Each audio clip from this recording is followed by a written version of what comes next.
Hello Year 10, so this is the last task that you're going to have before the summer holidays, and what I'd like you to do this week is to mark your data collection quiz.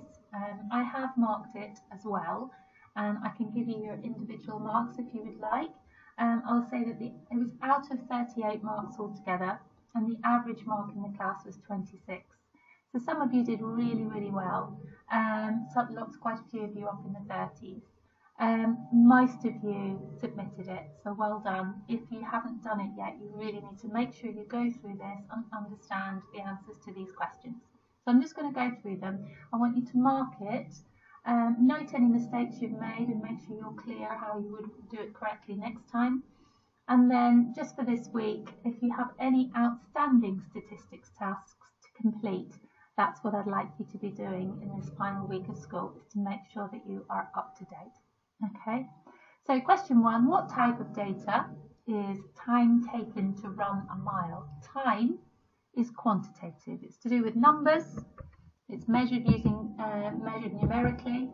You could also say that it's also continuous data insofar as it's on a scale, but in terms of the three choices you've been given, it is quantitative.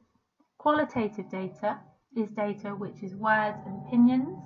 Categorical data is data that can be grouped in some way. So time taken, quantitative. What type of data involves 3 or more variables? So 2 variables is called bivariate, 3 variables or more, multivariate.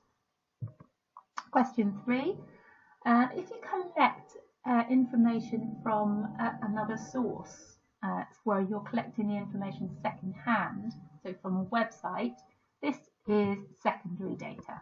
Okay, primary data, data you collect yourself. Secondary data, data which has already been collected by someone else which you're using, that's known as secondary data.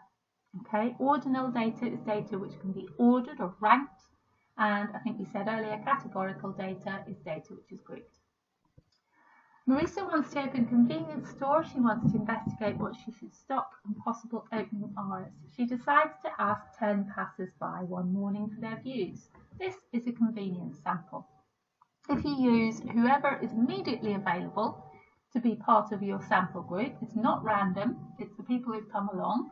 If you think the population in this case is anyone who uses the convenience shop, so you couldn't possibly say that everyone within that group has an equal chance of being chosen. So people who come along, people who are immediately available, convenience sample. With regard to question B, you need 3 points for 3 marks. So it must be in the context of the question. So 10 people, far too small a sample. Passers-by might not use the shop, and all of those questions are out at the same time in the morning, so potentially a similar demographic. Question 5 was a capture-recapture question. Okay, so it's basically proportion. Okay, so the proportion of students which were found to be tagged on the second time out of the total number tagged is proportional, out of the total number collected the second time is proportional to the original number tagged out of the total population. So I'll say that again because it was a bit muffled. The proportion which are found to be tagged on the recapture out of the total number recaptured is proportional to the total number tagged originally out of the total population. Okay, so we write this. This is how we write it algebraically. Okay, but if you have a look here, 2 over 15. So there were 2 tagged on the recapture out of 15 15 recaptured, which is proportional to 20 who were captured originally out of the total population. Okay, so 2/15 is equivalent to 20 over n. So we can invert this to make it easier to work with. So the one that we're trying to work out is on the top, it becomes the numerator. So 15 over 2 is equal to n over 20. 15 divided by 2 multiplied by 20 will give us n, which was 150 pigeons. I think the majority of you got this correct. If you didn't, you need to make sure that you're confident in using capture-recapture. Question 6. So this was collecting data on the number of hours members of gym spend exercising each week. 823 members, and Nadia wants a random sample of 50 members. Okay, definition of a random sample must be a textbook definition to get marks. A random sample is where every item has an equal chance of being selected, and you do need to word it almost identically to that to get the full marks. Okay, it's where every item has an equal chance of being selected. So to describe that, 4 marks, this requires detailed description of how you take a random sample. First, number the population 001 to 823. Randomly select a starting position on a random number table. I know that seems very, for example, with eyes closed, that doesn't seem particularly professional or formal, but it is a legitimate way to choose a starting point on a random number table. Move across the number table, noting any 3-digit numbers within the sampling frame. Discard any repeats. Continue until sample reaches 50 members. So the key things that people leave out are randomly selecting a starting position and discarding any repeats. You need to have that information in there. Alternatively, you can do the same thing, number the population 001 to 823, and then use your calculator, follow this particular formula in order to generate random 3-digit numbers from your calculator. Okay, so either of those would have got you full marks. This was a stratified sample. Okay, so a stratified sample, we should all be able to do. You've done it in maths as well as in statistics. And the formula for that is the number in the subgroup. So each of these are the subgroups. So 2,000 males with a BMI of under 28, that's one subgroup. Another subgroup, female subgroups here. Okay, so it's the number in the subgroup divided by the total population multiplied by the sample size. So for the males, the BMI less than 28, 2,000 over the total population times 100, which was the sample size. Same thing for females, BMI less than 28, males 28 plus, and females 28 plus. So we notice that we have 0.5 of a person in 2 of these categories. Okay, and most of you will think, okay, well, it's 0.5, so you're going to round up. But if you round both of them up, you'll end up with a sample size that's greater than 10%, which you're not allowed. Okay, so you need to think logically, how would you round? And the sensible decision to make here would be to round up the smaller group and round down the larger group. So it's about making a sensible decision based on the context of the question. So because there are more females with a BMI under 28, that one has been rounded down. And because the group of females with a higher BMI is smaller, that one has been rounded up. And we can check that adds up to 10%, which it does, exactly. Two-tailed and one-tailed hypothesis.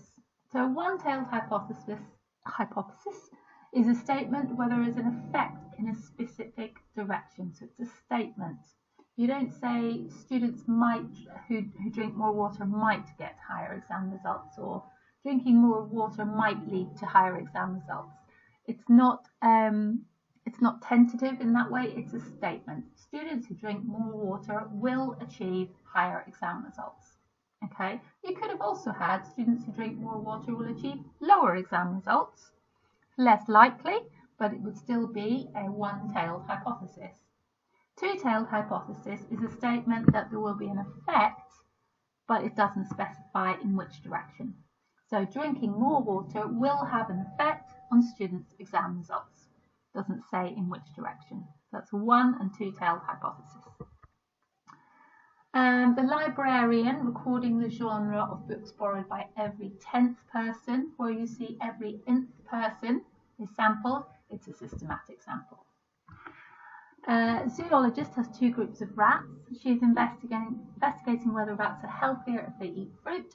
She gives A, rat food plus fruit, and group B, only rat food. So she's basically manipulating the food to see whether or not the fruit makes the rats healthier. So she needs something to compare that to. So the group that we're comparing the experimental condition to is the control group. So in this case, the control group is group B, the ones that don't have the fruit. There are lots of different words here that you could use for each of these data sets. The number of people in the cinema is quantitative. It's also discrete because it can only take specific values. You can't have 2.75, for example, of a person. So quantitative and discrete are the two words which would apply to number of people.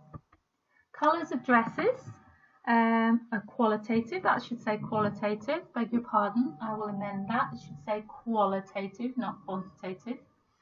The sizes of dresses, on the other hand, would be quantitative, discrete, ordinal, because they can be ordered. They can only take specific values, hence discrete. Two variables, bivariate, because we've got colour and size. And for question C, nationality is qualitative and categorical, because you can group people according to their nationality. You describe it in words, so it's qualitative. Gender, again, described in words and is grouping people, so qualitative and categorical. Podium position is numerical, so quantitative. It's discrete and it's ordinal. People can be put in order, first, second, third, and so on. Okay, take all that together. We've got three variables, so this data is multivariate. Question 12. So an outlier is an anomaly. It's a value that is significantly different from the trend. Okay, you weren't asked to work out whether or not this outlier is mathematically definitely an outlier. And for it to be mathematically an outlier, you work out the interquartile range. And if a value is more as 1.5 times or more greater than the upper quartile or less than the lower quartile, then we can say that it's definitely an outlier. But in this case, the question is only worth 1 mark. They just want you to notice that one of the values is completely different from the others, say 19.7, significantly different from the trend and therefore an outlier. Okay, this question was answered really well. Okay, most people got full marks for this. So question 1, there's no option for less than 1 brother or more than 5. And 3 brothers overlaps. You wouldn't know whether to put it in B or C. Question 2 is a leading question. You do support the idea of school uniform, don't you? Okay, so that's a leading question. It's biased. Do you drink alcohol? Sometimes, usually a lot. No specific amount are given. So somebody's version of sometimes could be completely different from someone else's version of sometimes. There's also no option for never. 14. Okay, so there are 3 hypotheses here, and you've been asked which is the best one. London has higher annual rainfall than Newcastle. The reason that one is the best is simply because it specifies a time period. Newcastle is wetter than London. That's far too subjective. It rains more in London than in Newcastle. Over what period? Over a week? Over a month? Over a year? The first one specifies within a year. Annual rainfall within 1 year. So A is the best hypothesis to choose. Question 15. 2 advantages of using a sample rather than a census. The two key examples of advantages are the fact that it's cheaper because you've got a smaller sample and it's much more time efficient. Question 16. How do you feel about home learning? If you're asking a question of somebody where you're asking them to give their opinion, this is an open question. Okay, closed questions can only have a specific answer. If you said, do you like home learning? That kind of invites a yes or a no answer. Whereas, how do you feel about something is asking someone to give their opinions and to expand on what they think about that particular topic. So it's very much an open question. Last one, men's pay is greater than women's pay. Explain the difference between primary and secondary data. So we talked about that earlier on. Data you collect yourself, primary. Data collected by someone else which you use is secondary. Okay. Describe a way in which the researcher could use secondary data to investigate the fact that men's pay is greater than women's pay, or to investigate the hypothesis. Simply go online, do some research into salaries for both genders. Okay? So if you want to know your own mark specifically, please do email me. But make sure that you have understood any mistakes that you've made and how you would correct them. Go through your statistics tasks from the last few months. Make sure you're up to date as far as possible. Most of you have worked really hard. The vast majority of you have been completing all of the work, so I'm really, really glad about that. If you haven't, then now is the time to try and spend a bit of time making sure when you come back in September that you're not really behind. Okay, so put a little bit of time into making sure you're up to date. Okay, otherwise have a really good summer, and I'll see you in September. Thanks for watching.